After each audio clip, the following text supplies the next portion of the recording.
So welcome back. You find me on the tailgate of the L322 in Bardenas Reales. This is designated as Europe's only real true desert. There are a few more that has desert status, but this is the biggest that we have in Europe. And as you can see over my shoulder, the views down here are absolutely stunning.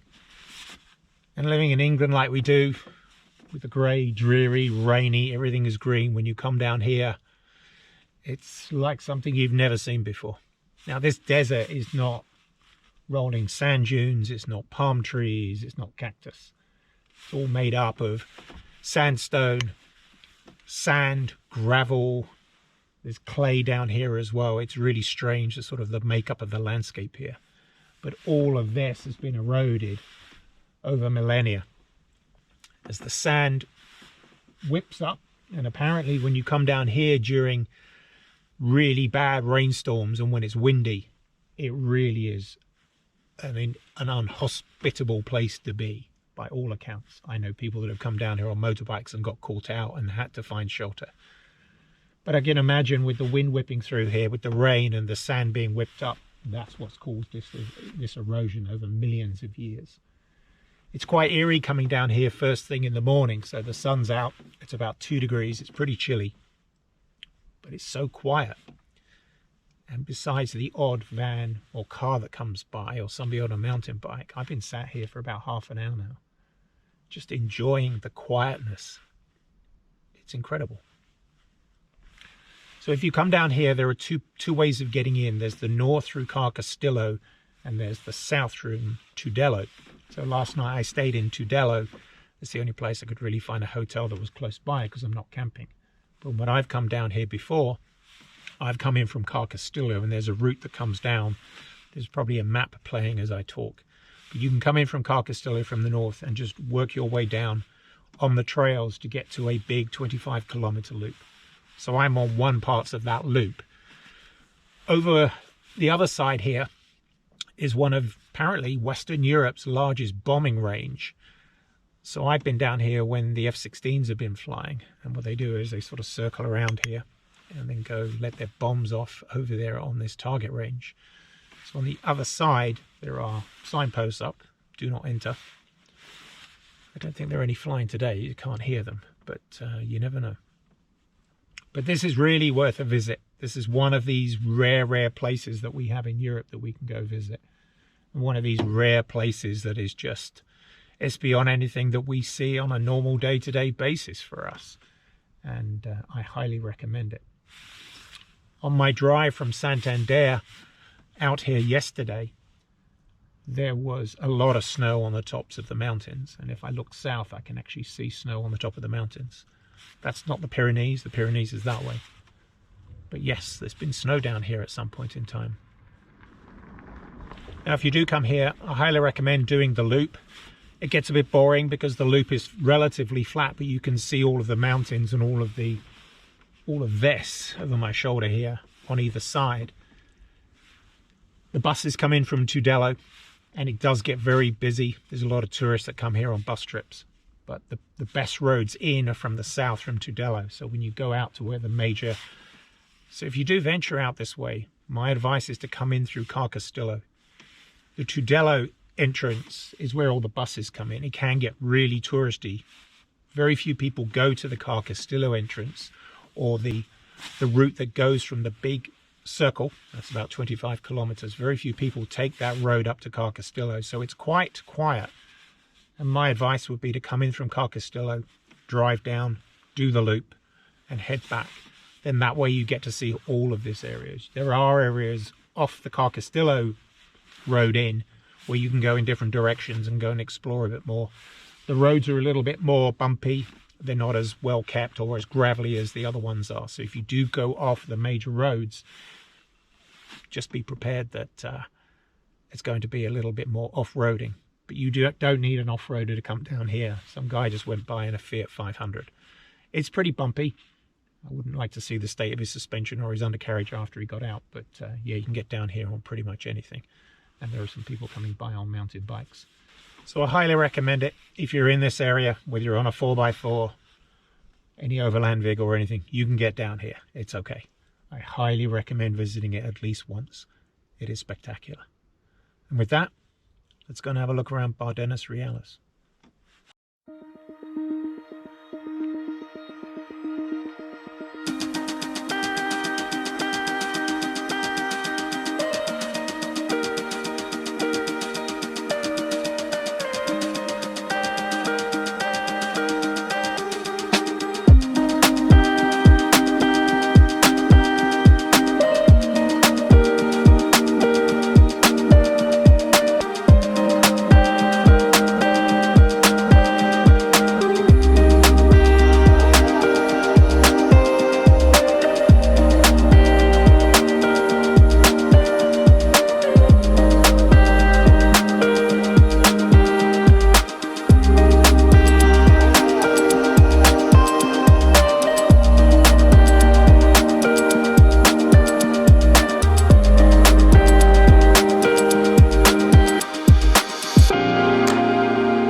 So this is Pastor Bardenero, and I imagine the Bardenas Reales was named after him. So I've been past this statue probably 10 times now, and every time I come by I have my photo taken with it. So this is the northern end of the Bardenas Reales, and as you can see there's no one up here at all. So Car Castillo is that way. You come down a really gravelly, dusty track. If you come down here not in this time of the year, it is extremely dusty. And then it branches into many different areas, so you can take the right hand branch which goes well off into the wilderness, or you take the left hand branch which goes down to where I was filming before, which is down to where the 25-kilometer loop is. Now up here, I believe this is the best part of the entire Bardenas Reales National Park. So I think its official name is Parque Nacional Bardenas Reales, something like that. But in the distance I can see snow on top of the mountains. I believe that's La Roja down that way. But it's just beautiful up here. There's not a cloud in the sky. Isn't this what we wish for? Beautiful days like this. It's a bit chilly. It's probably about 5 degrees and there's a wind blowing, but it's just spectacular. There's not a cloud in the sky. Not cold, not rainy. Just love it. It is really soft underfoot, and I have taken the Range Rover off the major gravel roads a couple of times, and it is there's a lot of clay and it's beginning to melt because it must have been really cold here last night, but it's beginning to melt, and you can definitely hear the tires scrabbling for grip. So I did stick it into mud, rut and sand, I think it is, and it just breezed through it. But getting back onto the gravel, you can hear all of the clay and everything clipping up underneath the wheel arches. So today's route is, I've done a trip around Bardenas Reales. I've done some recording there. I'm going to head over to Layana, L-A-Y-A-N-A, go past the old Spanish aqueduct, and then head across the plains. It's pretty much the same as this sort of gravelly, sandy, dusty tracks, but now we're onto the plains. And if you looked at my night on the Spanish plains video, that was where I hid out for a night up there. It's pretty desolate. There's a lot of farmland up there, so I'd imagine when I was there before, it was very, very dusty, very brown, and I think they'd ploughed all the fields, but clearly things are beginning to sprout up, as there's a lot of greenery beginning to put its head above the soil, and you can definitely see it in the distance. There's some vineyards over there as well, but that will be the part of the journey. So we will go from Bardenas Reales and I will go to Luna. I was going to go up to Aguero, but somebody was telling me that there are an awful lot of hunters out. So what they do is, rightly or wrongly, is they breed dogs here to go after wild boar, and the more you get into the woodland and the mountains, you tend to bump into them on weekends. So tomorrow I'm going to do the part from Luna to Aguero, and that goes into more higher mountainous areas, and there's a lot more forest up there. So I'm going to do that tomorrow instead. It's just that if you get out of the vehicle and there's all these dogs running around barking at you, I've been through there before. I haven't got out of the vehicle on a weekend, and there's a lot of packs of dogs running around. So if you do come down here on a weekend and you see a lot of these trailers going by with these cages on the back, that's what they're there for. They breed these dogs to go and hunt down wild boar. And as you know, in this part of the country, ham, cured ham, it's a delicacy, so that's why they go do it. Whether you believe in it or not, doesn't matter. If you do spend wild nights, wild camping out in the mountainous areas or on the plains out near Aguero, so anywhere between Luna and Aguero, it's pretty desolate up there, you can hide out. You will hear dogs barking in the distance and you'll wonder, well, what are they? Well, that's what it is. They keep them in kennels and they hide them away. Apparently it's illegal, but I'm not sure the Spanish government do anything about it, or the regional communes do anything about it. And there's plenty of times all you can hear at night is barking dogs. So just be warned, if you do go out and you do some wild camping, you will hear them. But the further away you get from any sort of like civilization, well buried, you may not. But I've been in many different places all the way through this region and done about a dozen wild camping nights, and I've heard them every single night. So they're hidden away somewhere. Anyway, back in the car, let's go over to Layana, have a look at the Roman aqueduct ruins. I absolutely love it. It's just wild that you drive through here, and there are these aqueduct remains just sitting there, and they're very well preserved considering how old they are. And it's just fascinating to figure out how they managed to stack those big rocks high up. And I don't think most cars can probably get down there, so people just don't bother, and it's probably a half a mile, so people don't bother to walk either. So if you do get up there, I'll show you what it looks like, and then we'll get into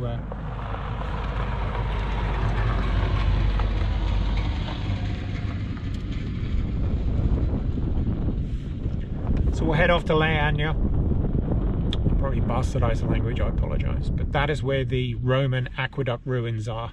There's two parts of it. There's an old pump house and there's some ruins, and you can drive up to the ruins. It's quite easy to get up to that bit, but not a lot of people go further to where the aqueduct ruins are. They sort of stand around and think, well, where are they?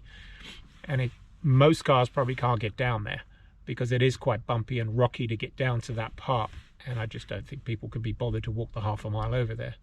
From there, we'll go right the way through the plains. It's going to be very, very dry.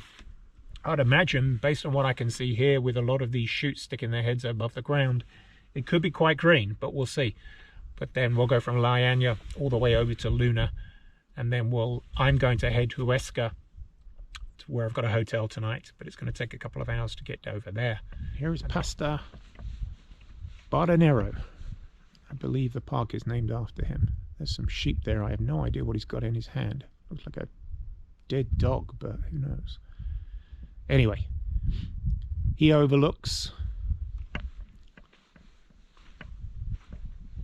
all of that. And I don't know if you can see in the distance. You can see the snow-capped mountains way out in the distance.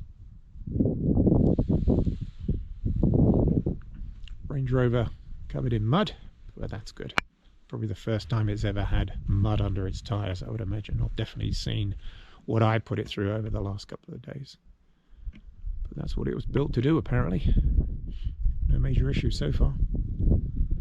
But as you can see, it's an absolutely beautiful day.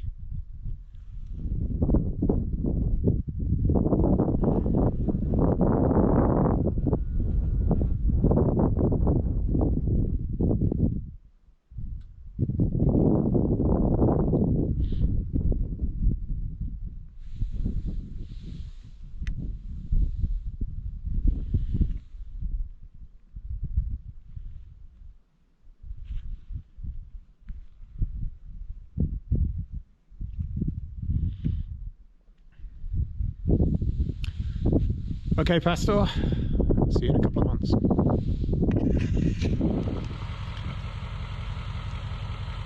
So this is the aqueduct at Layana, and I've been past here a number of times. I'm not going to drive on here because all of the crops are beginning to come up. But in the last time I came through here in the Defender, I parked over here because they hadn't started sowing the seeds. But this thing is it's in the middle of nowhere, literally in the middle of nowhere. And I imagine that the aqueduct went off into the hills somewhere at some point in time. But it goes on. There is a gap, and then it picks itself up and goes around the corner. Now these are pretty impressive. Now clearly, at some point, these have been restored. But you have to imagine getting these huge rocks. They've got to be at least 20 foot high. Incredible.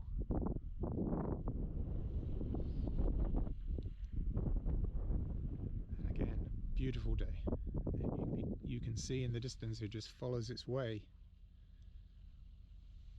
And then over the top of that hill, over here, it goes off to the pump room. But it's an incredible piece of engineering considering how old it was.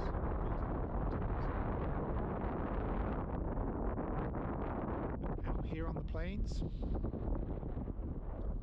wind is probably blowing, so I apologise. So there's the burble of a V8 Range Rover. It's quiet.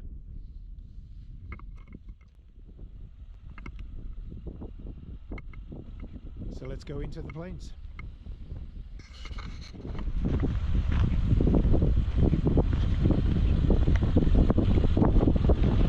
And whilst we're outside of Bardenas Reales now, we go more onto the plains, as you can see from high on up.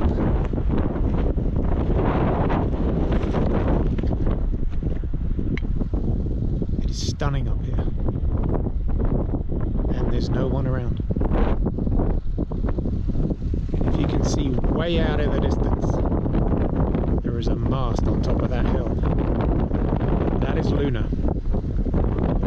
So there's quite a bit of off-roading. This gravel, it just winds through these valleys all the way through. You do end up on a ridgeline over the back here, but eventually you end up in Luna. So this is Layana to Luna. It's probably about 50 kilometers. Most of it's off-road. You go through two very small villages, and that's it. The rest of it off-road.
how's this for a wild camping spot?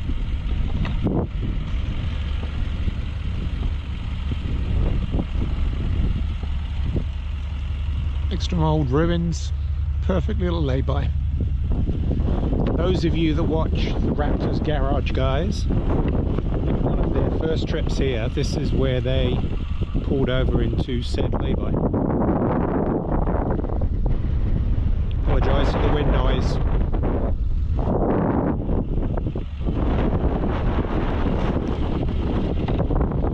This is a spectacular place. Again, that's where we're heading, where that point is. That's Luna. And we're going up on this ridge line. We'll go over the other side and then end up in Luna. So not too far away from the end. But this is a awesome piece of track. It's not too technical, it's not too difficult. There's a couple of sections where it gets a bit rocky. The Range Rover's not gone into low range at all. The only time it sort of struggled, as you can see from the state of it, is that there are some pretty deep puddles and mud on the trails. Now it's got through it fine, and I've got it in mud and ruts, and there was only once that I actually saw the centre differential lock. The rear differentials won't come on at all. Now I've been trying really hard to sort of get these wheels to slip. Every time I go up against any sort of mud, I floor it to see whether it will, and I've not made it move. So either it's a combination of really good traction, really good tyres, or just an awesome vehicle, and I think it's a combination of all three. But this has been, so far, spectacular. Now compared to the Defender, well, I can't compare it to the Defender, it's just not fair. But it's been comfortable, it's done what I've asked it to do, and quite honestly, it's brilliant. It's absolutely brilliant off-road. Now of course, some of you are going to be saying, well dude, that's not off-road. Considering that less than 15% of these things actually see the dirt, it's amazing what they can do. But it's just comfortable. It's comfortable to drive, it's comfortable to be in. It's just a wonderful machine, and I will still maintain to the day I get put in a box or burnt and put in the ground that this is one of the best looking Range Rovers they've ever produced. And personally I think it looks a lot better with mud dripping off the mud flaps and all up the wheel arches. And as you can see, I've not been scared in getting it dirty. It's absolutely caked on up there. So clearly I am going to have to find a car wash. But just been, since I've been parked up here, you can see all this mud has just dripped down the wheel arches.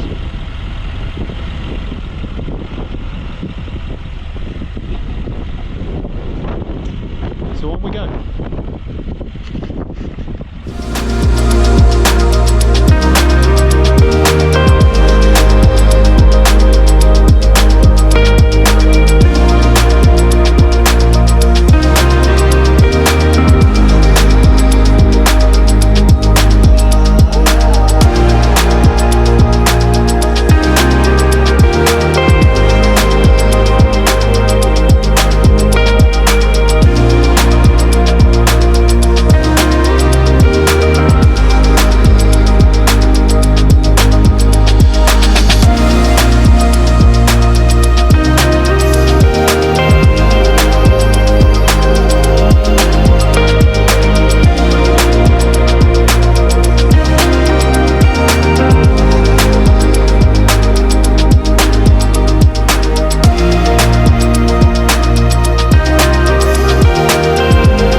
So we're up on the ridgeline that I pointed out in the previous cut.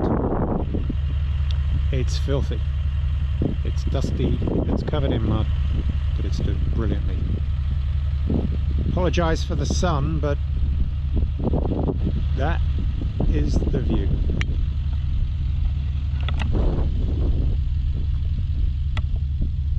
The top of the hill at Luna. And way out in the distance is where I started from, the other side of where those ridges are. Behind the back is where Bardenas Reales is. Now I've clocked this to the top of this hill and it's exactly 83 miles off-road. So on the other side of where Bardenas Reales is, you go to Layana and you work your way all the way through these different trails. I just clocked 83 miles.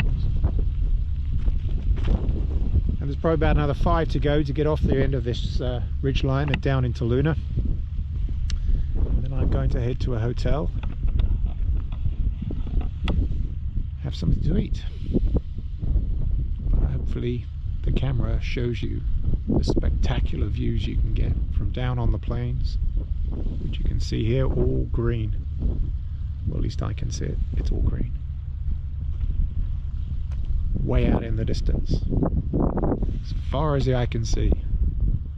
And you could probably spend, I would guess, 3 or 4 days driving around all of these different tracks and trails. And I've not passed anybody, I've not seen anybody.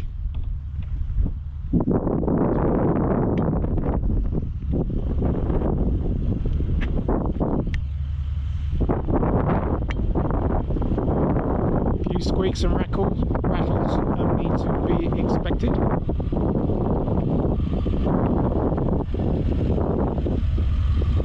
But it's had a good workout, I can tell you that.